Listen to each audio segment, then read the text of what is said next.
Knock at your door and I'm serving like pizza. I got the ice, Italian reach. Bitch, I'm a family man like I'm P. These niggas be shortstops. Derek Jeter, knock a nigga out like I'm Veggie. Yo, what's good, YouTube? It's your boy Rod. I'm back with another YouTube video for y'all today, man. And listen, man, look. I'm here with another reaction video for y'all, and this one is titled The Anatomy of a Headshot by Questions for Science.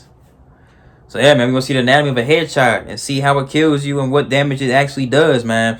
But before we do that, make sure y'all like, comment, subscribe, and hit that bell for post notifications. Get notified when I post something. And follow my IG and Snapchat in the intro and outro. Follow my IG down below in the description. It's there along with this original video, so go show Questions of Science some love. But look, I need more. You already know how I'm rocking. I'm on the road to 10K. I'm gonna get there, please. Let me please. And hey, man, while I being said, let's hop to this video. Shall we? Put it in a basket. Let's get it.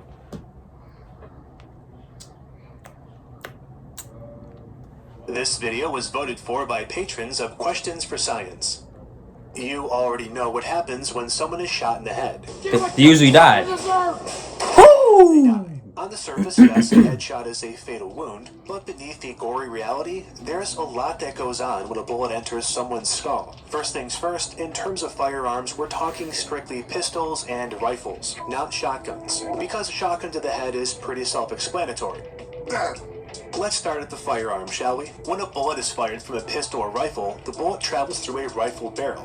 A rifled barrel has grooves in it that cause the bullet to spin. When this spinning bullet penetrates the skull, its rotating motion flings cranial tissue outward. Tissue that expands to about 12.5 times the diameter of the bullet, but is only this stretched for about 5 to 10 milliseconds and then shrinks back down to normal size. For instance, a .22 caliber bullet produces a wound of 2.7 inches. A .38 caliber bullet creates a 4.4 inch wide wound, and a .45 caliber bullet creates a 5 inch wide wound. Though it's very short, the expanded cavity does a remarkable amount of damage to the skull. This wound creates a vacuum effect, causing air to rush into it, making the cranial cavity expand, causing secondary fracture lines that spread out from the wound. Most fractures occur at soft locations, like the temples and orbital plates behind the eyes. The higher power the firearm, the more secondary fracturing of the skull, especially at more thick and hard locations like the front and back. Speaking of high-powered, what factor do you think contributes to making a bullet more damaging to the human body? Its length, its velocity, or its weight? Velocity. Yes. I said it. Let's look at this. Don't play me. I said it first. Kinetic energy. In this case, the kinetic energy of a bullet is equal to the weight of the bullet times its velocity squared divided by the gravitational acceleration constant times 2. This may seem like a lot, especially if you haven't taken physics, but allow me to make this insultingly simple. More kinetic energy equals more ouch. The higher the kinetic energy of a bullet, the more damage it does. And we can prove mathematically how velocity does this. So let's make everything a value of 10. Okay, so the weight is 10, the velocity is 10, and the gravitational constant is also 10.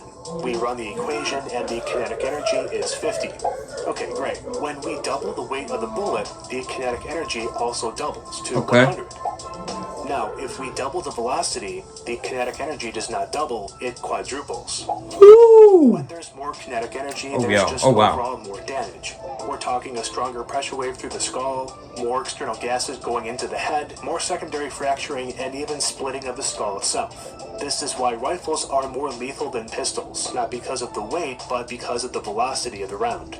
Now, let's look at what happens inside the skull. When the bullet punctures the skull, it creates an entrance wound, about the size of the bullet. If it exits the skull, it creates an exit wound many times larger than the bullet itself. This happens in nearly all mediums a bullet passes through, whether it be plastic, metal, wood, or bone. This is because as the bullet passes through the medium, it creates a shockwave in front of it which widens. Additionally, the bullet may rupture or mushroom, increasing its surface area.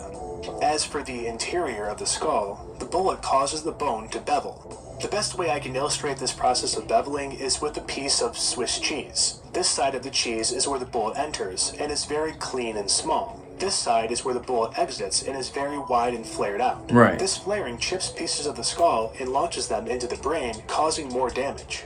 Once in the brain, 3 things can happen to the bullet. 1, it can slow and stop. If it loses enough of its energy when it pierces the skull, it will stop in its path inside the brain, probably at the other end of the skull. 2, it passes cleanly through, or 3, it ricochets inside the head. Of the 3, the least common is the third, accounting for about 20% of all bullet paths. Okay.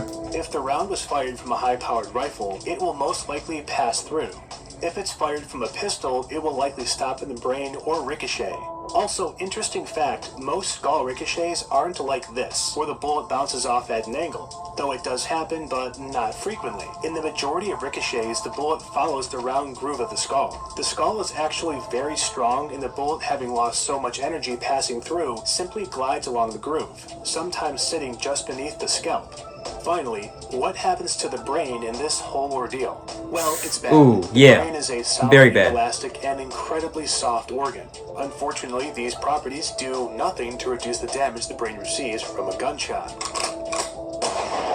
In contrast, elastic organs such as your intestines, stomach, and bladder receive less damage from gunshots. The energy from the pressure wave is dissipated because the tissue stretches. However, solid inelastic organs like your liver, pancreas, kidneys, heart, and brain receive full damage from the pressure wave because the tissue does not stretch. Finally, the distance the bullet travels from the barrel to the head can also determine how damaged the brain is. If the shot is far enough away, the bullet may actually bounce off the head. It'll still cause a wound similar to getting hit in the head with a baseball bat or a hammer, but Oh my again, God. it won't actually penetrate the skull, but will still do severe damage. Of course, these shots Okay. come over 100 yards away and are from low-powered firearms like a pistol or a .22.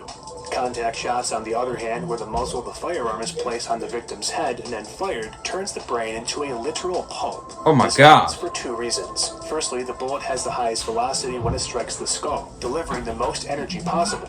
Remember this equation? Secondly, the hot expansive gases that are behind the bullet follow it into the wound. These gases then expand in the victim's brain, pumpifying them, as well as causing the skull in some cases to split open. With all this being said, believe it or not, headshots are not 100% fatal. On average, they're 90% fatal given the right circumstances. Okay. In my next video, I'll discuss how and why some people have managed to survive a headshot and still live to tell the story.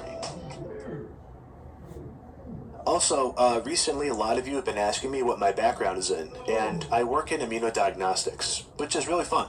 But being a scientist and just reading research papers sometimes isn't enough for research for my videos, especially when I talk about medical procedures and I work in a totally different field.